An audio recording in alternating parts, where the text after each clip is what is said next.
Amen. Maraming salamat sa iyo kapatid kasi pinuna mo yung Panginoon higit sa lahat ng mga alalahanin. Yan, siguro may mga naiwang pang alalahanin sa bahay. Pero salamat kasi inuna natin yung Panginoon. Palakpakan mo natin yung Panginoon. Diba? Hallelujah. Amen. Sabi ka sa Matthew 6 verse 33, "Seek ye first the kingdom of God and His righteousness, and all these things shall be added unto you." So, basahin po natin sa Tagalog. Sige, 1, 2, go. Ngunit pagsumakita ninyo ng higit sa lahat ang paghalikan kayo ng Diyos at mabuhay ng ayon sa kanyang kalooban at ipagkakaloob niya ang lahat ng kailangan ninyo. Sa susunod po na verse niya, binanggit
Espiritu, nabuhay ang iyong Espiritu, Panginoon, sa iglesyang ito.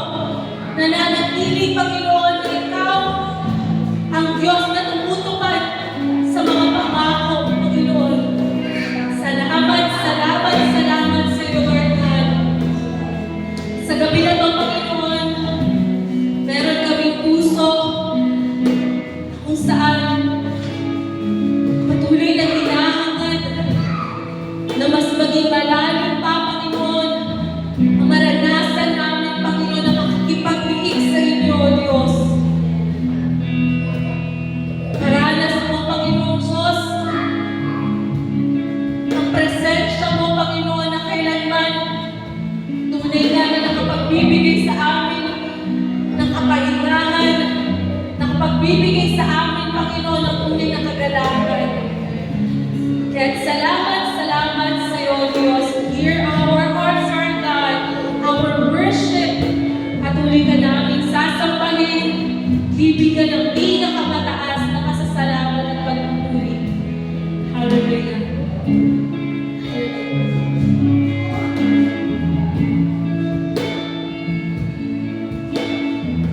Let's sing parang alon sa dagat.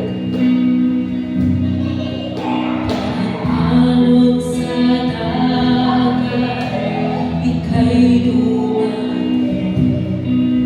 Parang alon sa dagat, kami iyong nandito. Magpapalianon, kami ay ihatid. Ikaw lang ang may itong landasin. Sa Panginoon natin, parang alon sa dagat, ika'y dumating. Parang alon sa dagat, kami iyong naging. Magpapalianon, kami ay ihatid. Ikaw lang ang may itong landasin.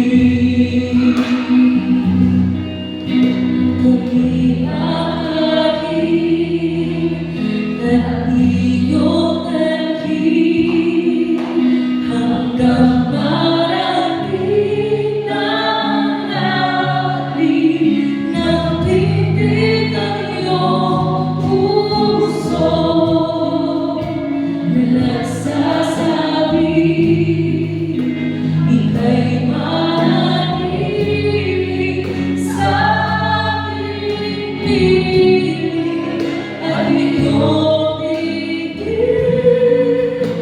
Ako'y mahalin at laging sundin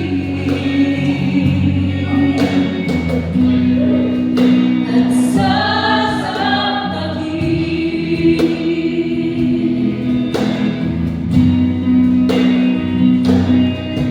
Parang alon sa dagat, ika'y dumating.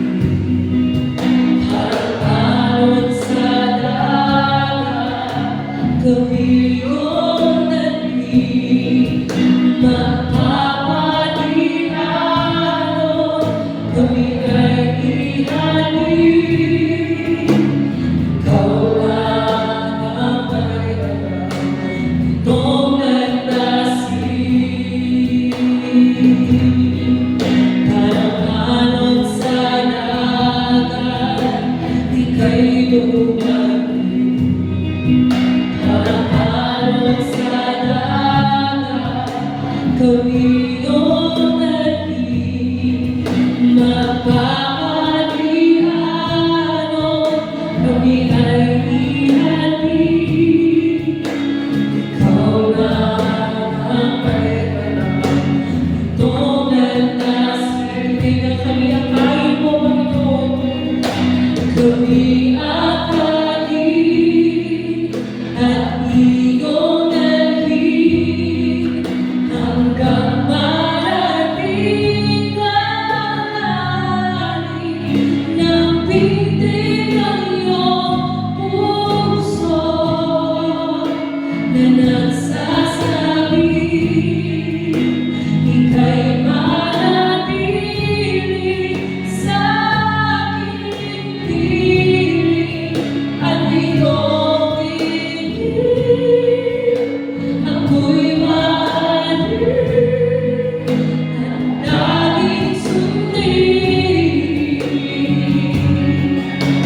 Pasalamatan ka namin, O Diyos, sa oras na ito. Tuloy nga po, Panginoon, ang presensya mo, ang mamuna, ang Panginoon, ay nag-aaral ng ibanal na salita. Tuloy nga po, Diyos, nabuksan mo ang aming mga puso kaispan, at hayain mo ang banal na Espiritu ang dumaloy sa puso ng bawat isa. Purihin ka, nakilain ka, naluwalhati ka, patuloy ng kaluntungan ay aming pong maranasan. In Jesus' name, Amen. Yan. Gusto ko ibagi sa inyo ang John 20 verse 29. Ang sabi po dito, sinabi sa kanya ni Jesus, naniniwala ka na ba dahil nakita mo ako? Pinagpala silang hindi nakita ay may naniniwala.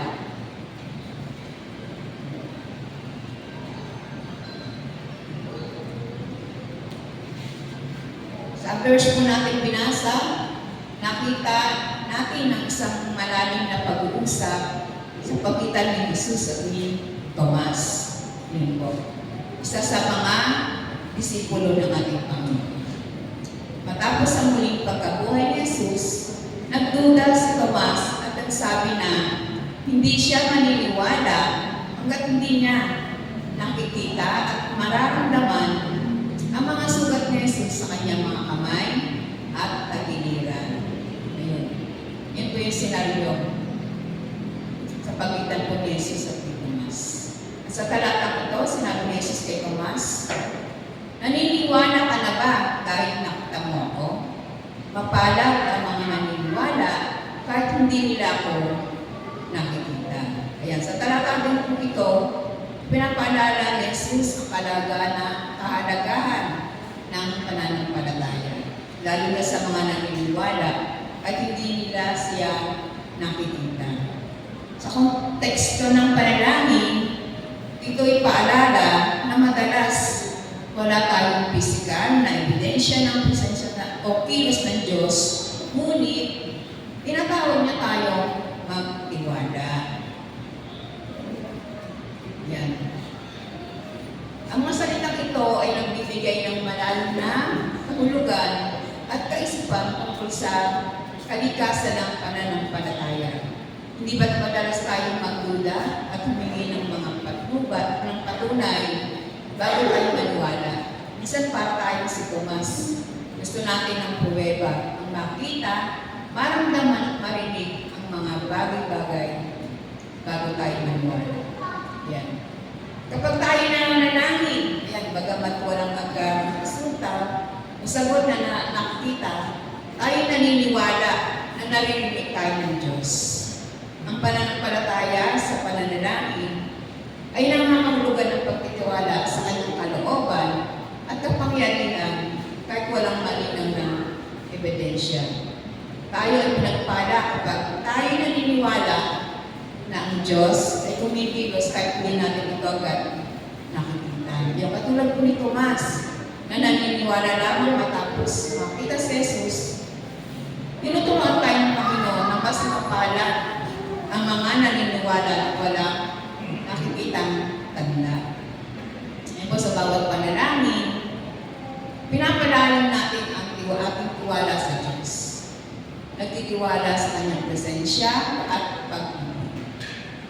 Ang panalangin ay hindi lamang tungkol sa mga resulta, kundi sa relasyon natin sa Diyos at sa pagpapahayag ng ating pananampalataya. Kaya patuloy tayong manalangin ng may pagtitiwala dahil ang Diyos ay laging tapat sa kanyang mga pangako. Sa kanyang panahon at paraan, tinutugon niya tayo. Mapalad ang mananampalataya na patuloy na nanalangin, umaasa sa kanyang hindi nakikitang kamay na gumagabay at kilos sa ating buhay. Kaya po sa Hebreo 11:1-3, sabi po dito, ang pananampalataya ay pagtitiwala na mangyayari ang ating mga inaasahan at katiyakan tungkol sa mga bagay na hindi nakikita. Sa verse 2 po, pinanugdaan ng Diyos ang mga tao ng una dahil sa kanilang pananampalataya sa Kanya. Dahil sa pananampalataya, nauunawaan natin ang sarili nilalang sa pamamagitan ng salita ng Diyos at ang mga bagay na nakikita ay mula sa mga hindi nakikita. Kaya patuloy po tayo na sumampalataya sa ating Panginoon. Hindi man natin siya nakita, hindi dahil dito ay tinuring tayo mga anak ng ating Panginoon. Purihin ang ating Diyos na buhay. Ito manalangin po tayo. Panginoon, maraming salamat po sa pagpapala sa amin na ang panalangin ay may kaakibat na pananampalataya. Dahil kadalasan ang resulta at kilos mo ay hindi namin nakikita at nauunawaan. Salamat sa katiyakan na ikaw ay kumikilos at tutugon sa aming dalangin. Palalimin mo ang aming pananampalataya sa iyo habang kami naghihintay sa iyong pagtugon sa aming bawat dalangin. Ito po ang aming samang dalangin sa matamis na pangalan ng Jesus. Amen.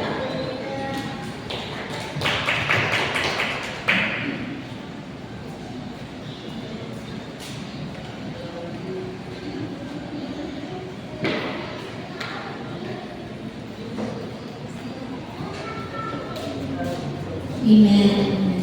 Dako naman po tayo sa ating po mga panalangin. Kaya ito pong basahin ko sa inyo pong harapan ang Matthew 21, verse 13a. Yan, sinabi niya, sinasabi ko sa kasulatan, ang aking tahanan ay tatawaging bahay dalanginan. Amen? Ito po ay tahanan ng ating Panginoon Diyos, kaya itong tahanan niya ay ginagawa ng bawat isa sa atin, bahay dalanginan. At naniniwala tayo, lahat ng dinadalangin natin ay makakarating sa ating Panginoon Diyos. Sapagkat nararamdaman natin at nararanasan natin ang pagkilos ng Diyos sa lugar na ito. Amen po? Ayan, tayo po lahat ay mag-partner po. By twos.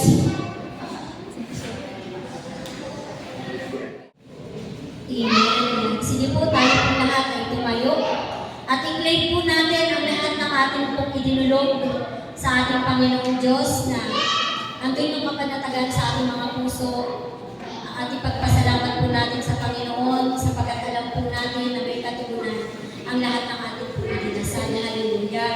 Purihin ka o Diyos na banal at makapangyarihan sa lahat. Maraming salamat sa bawat dasal, sa kalayaan, Panginoon, na kami po, Panginoon, ay naririto sa inyong tahanan. Nagpapasalamat, Panginoon, ang buong buo sapagkat may ginagawa ka na sa buhay ng bawat isa. May pagtugon talaga sa iyo, Panginoon.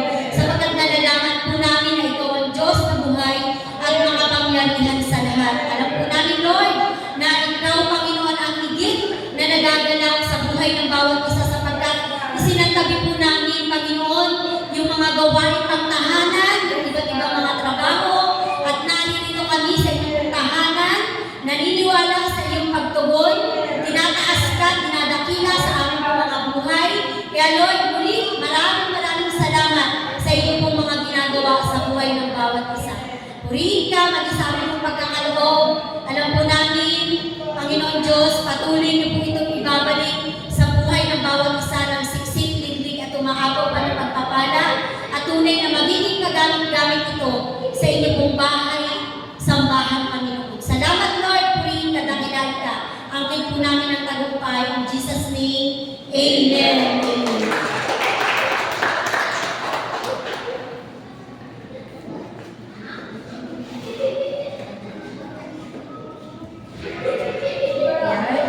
Praise God po sa tagumpay po ng ating pong gawain sa gabi po na to. Salamat po sa inyo po pag-isa at pag-ibahagi sa ating pong pagpapalangaginan at pagsama sa Panginoon. So, announcements po. Yan. Pasensya na po hindi ko po nakalagay sa t-shirt. Ayan, isi-send po yung nasend na po sa praise and worship, yung sa t-shirt po. Hanggang October 12 po yung sa mga orders po ng mga t-shirt. So, ayun po, ano na lang po tayo, kasi po tayo dun sa mga sinet, and then sa CBM, si Kids, sa ABL po ay si Ninang Dawit po. Tapos si Nadine po sa Kabataan.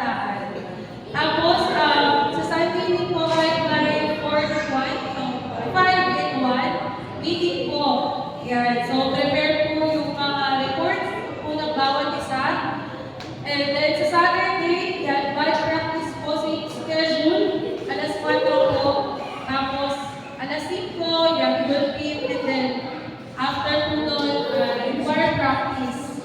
Baka may announcement po sa mission. Ayan. Tingin na lang din po intercessors. Ayan. So, kung wala naman na po ay tayo na po tayo muli para po sa ating pong closing prayer. Closing prayer and benediction.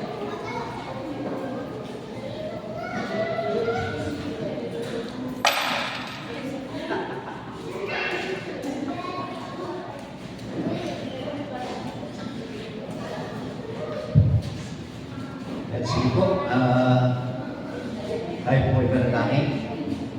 Ama naming Diyos na makapangyarihan sa lahat, tuligan po Panginoon, nagpupuri yung bangko sa lahat po kami sa tagumpay na aming gawain ngayong gabi po na ito sa ating po sama-samang pagpapanalaminan, kasamang pagpupuri, pagsamba, at patuloy na sa pakikinig ng iyong banal na salita. Maraming salamat po Panginoon at patuloy na dalangin po namin na sa lahat ng aming po mga idinulog sa iyo ngayong gabi po na ito, maging personal naman ito, aming po mga prayer item po Panginoon Lord. Salamat po Panginoon sa katipunan na patuloy yung ipagkakano sa bawat isa po sa aming mga aming mga patuloy na pagpupuri, pagsamba po Panginoon. Maraming salamat sa inyong banal na presensya na patuloy yung inulog sa aming pagkakano. Salamat po Panginoon. Maging sa buhay din po ni Marlene, Panginoon, na magdirigong po na kanyang pumarawan sa araw po ng bukas. Lord, salamat sa panibagong taon na itagagdag mo sa kanyang buhay. Salamat po, Panginoon, sa kanyang po patuloy na pagbibigay po ng paglilingkod sa inyo po, Panginoon. Maging sa kanyang pamilya, sa kanyang po mga kapatid po, Panginoon. Salamat sa kanyang po buhay na andun na siya po ay patuloy na tinatawag po Panginoon na sa lahat ng pagkakataon ay andun po yung kanyang pong oras na inilalaan po Panginoon para po sa pagtulong sa kanyang po mga kapatid. Kaya naman po Panginoon, patuloy Lord na dalangin po namin na patuloy niyo po bigyan ng marami pang taon na kanyang pong daranasin para po sa kanyang pong buhay, kalakasan, ang kanyang pong physical na pangmatawan ay patuloy po igawad sa aming po kapatid na ito na nagdiriwang ang kanyang pong kaarawan. Salamat po Panginoon at mag-isa bawat isa po sa amin na itinahuli po ng ligtas sa lugar po na ito. Lord, sa aming din pong pag-uwi, aming pagsamang pag-iingat po at ang tagumpay ng gabi po na ito ay patuloy po natin itong maranasan. Makarating po kami sa aming pong mga tahanan ng ligtas at tandaan din po namin ang aming pong mga mahal sa buhay na dapat din po yung galak sa kanilang po mga puso.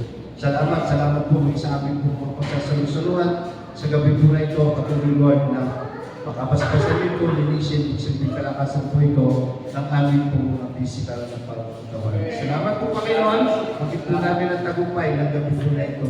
Huwag kaglayin ng bawat isa yung mga biyaya at pagpapalat na nanggagaling sa ating Diyos sa mga pag-ibig, na nanggagaling sa ating Diyos sa lahat. Kasama ng Santong Espiritu ay patuloy po natin itong maranasan ngayon at magpakailanman.